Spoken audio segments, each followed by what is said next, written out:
Form నుంచి మొదలెట్టుకుని డెంటకాలని మొదలెట్టుకుని ఏవైతే 600-500 ఎకరాలు ఏవైతే భూమి ఉందో ఆ భూమి పేద పెదలకు పంచే వరకు దాన్ని కాపాడుదాం, పేద పెదలతో గుడిసెలేద్దాం, ముందుకెళ్దాం అని చెప్తూ క్రమానికి ముఖ్య అతిథులు, ఆత్మీయ అతిథులు అని 2 పేర్లు పెట్టారు. వారు పేరున వారిద్దరికీ కూడా అభినందన తెలియజేసుకుంటూ క్రాంతి కళా బృందం వారికి ముఖ్యంగా మన వెంకటాచార్య గారికి అభినందన తెలియజేసుకుంటూ ఈ జవహర్ నగర్కి ఏమైంది అని వెంకటాచార్యకి గుర్తుందో లేదో కానీ మాకన్నా సీనియరు ఇందాక మాటల్లో నా మీద ఏమీ కేసులు లేవన్నాడు, మర్చిపోయి ఉంటాడు ఆయన. 12 మొత్తం అయిపోయినాయి. జెండా కేసు మాకు బాగా గుర్తు. ఇదే స్థలం గురించి మిత్ర వైరుధ్యంతో ఒక జెండా కేసు అయింది దానికి. ఆ టైంలో మేము కలవడం, పార్టీగా కమ్యూనిస్ట్ పార్టీగా కలవడం. ఆ తర్వాత అంటే జవహర్ నగర్కి ఏమైందని ఇప్పుడు అడుగుతుంది కాదు, 2001లో అడిగాం. డెంటల్ కాలేజీ ముందు గుడిసెలు వేశాం, పేద ప్రజలకి పంచాం. ఆ రోజు ఆ ఉద్యమం దయ వల్ల సల్లపల్లి సెంట్రల్ జైల్లో ఆ అవకాశం కల్పించిన కమ్యూనిస్ట్ పార్టీకి రెడ్ సాల్యూట్ చెప్పుకుంటూ ప్రజా కళలు వర్ధిల్లాలి, ప్రజా కళలు వర్ధిల్లాలి, ప్రజా సాహిత్యం వర్ధిల్లాలి, ప్రజా పోరాటాలు వర్ధిల్లాలి అని అన్నందుకు ఆ రోజు ఫస్ట్గా మా మీద కేసు అయింది. అక్కడ నివాసం ఏర్పాటు చేసినందుకు సల్లపల్లి జైల్లో ఉండి వచ్చిన తర్వాత కూడా అది మాకు ఒక పాఠశాలగా, అక్కడ మాతో ఉన్న వాళ్ళు ఒక ప్రొఫెసర్లుగా, మేము ఒక విద్యార్థులుగా ఉన్న టైంలో మాకు వాళ్ళు దిక్చూసుగా ఉండి ఆనాటి నుంచి ఆ స్ఫూర్తితో ఈనాటి వరకు కూడా ఉద్యమాల్లో ముందుకెళ్తూనే ఉన్నాం.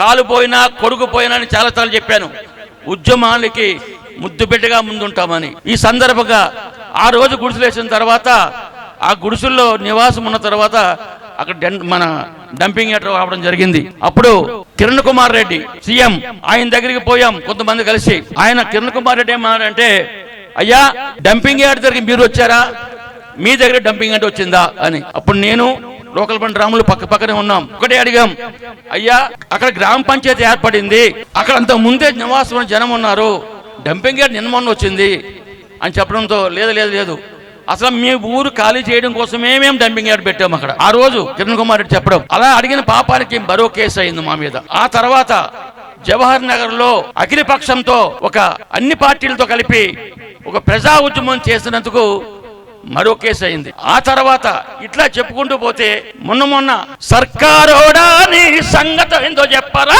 సర్కారోడా నీ సంగతి ఏందో చెప్పరా, మన పాలన మనదంటూ పొరపాలన సర్కారోడా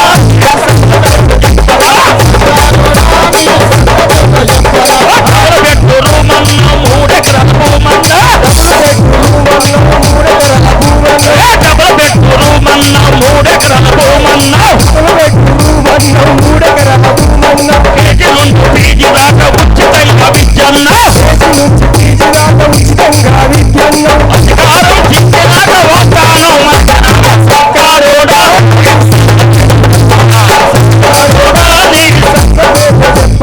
అన్నందుకు. ఆ తర్వాత ప్రజా పరిరక్షణ పోరాట కమిటీలో సహచరి మా భార్య, ఈమె కన్వీనర్గా, తర్వాత చంద్రమౌళి, జాన్, షేక్ సవాలి, తర్వాత యాడా రవి, దీనికి కూడా అన్న శంకర్ గౌడ్ అని కూడా చాలా మాకు సహకరించాడు. అప్పుడు కూడా మేము హౌస్ ట్యాక్స్లు పెంచితే తగ్గించాలని ఎన్ని రోజులు నిరాహారదీక్ష చేశారు. 144 రోజులు ఇదే గ్రామ పంచాయతీ ఉన్నప్పుడు, మున్సిపల్ అయినప్పుడు ఆ టైంలో మేము ధర్నాను పెట్టి 33% ట్యాక్స్ తగ్గించాం. కానీ ఆయన మల్లారెడ్డి, ఏం పేరైనా బిల్ కలెక్టర్ మల్లారెడ్డి, ఆయన పోతూ మళ్ళీ మా మీద కేసు పెట్టిపోయాడు. ఎంఆర్ఓ కిషన్ రావు మొదలుకొని మొన్న మల్లారెడ్డి వరకు కేసులు పెట్టుకుంటూ పోయాడు. ఈరోజు 9 కేసులు, ఆ మీద 3 కేసులు. అయితే జవహర్ నగర్కి ఏమైందని పాపానికి ఇది జరిగింది. ఆయన అడుగుతూనే ఉంటాం, అడుగు ముందుకు వేస్తూనే ఉంటాం, సమస్త పరిష్కారం అయ్యే వరకు పోరాడుతూనే ఉంటాం. ఈ జవహర్ నగర్ భూములు కాపాడుకోవాలనుకుంటే ఆ రోజు చెప్పాం, ఈ రోజు చెప్తున్నాం, ప్రజలారా, పేద ప్రజలారా, ఎక్కడ ఖాళీగా ఉంటే భూమి కబ్జా పెట్టండి, గుడిసెలేద్దాం రండి, మేము ముందుంటాం, పేద ప్రజలకు పంచుతాం రండి. ఈ రోజు ఏదైతే మన కోల్ ఫార్మ్ నుంచి మొదలెట్టుకుని డెంటకాలని మొదలెట్టుకుని ఏవైతే 600-500 ఎకరాలు ఏవైతే భూమి ఉందో ఆ భూమి పేద ప్రజలకు పంచే వరకు దాన్ని కాపాడుదాం, పేద ప్రజలతో గుడిసెలేద్దాం, ముందుకెళ్దాం అని చెప్తూ red salute comrades. Thank you.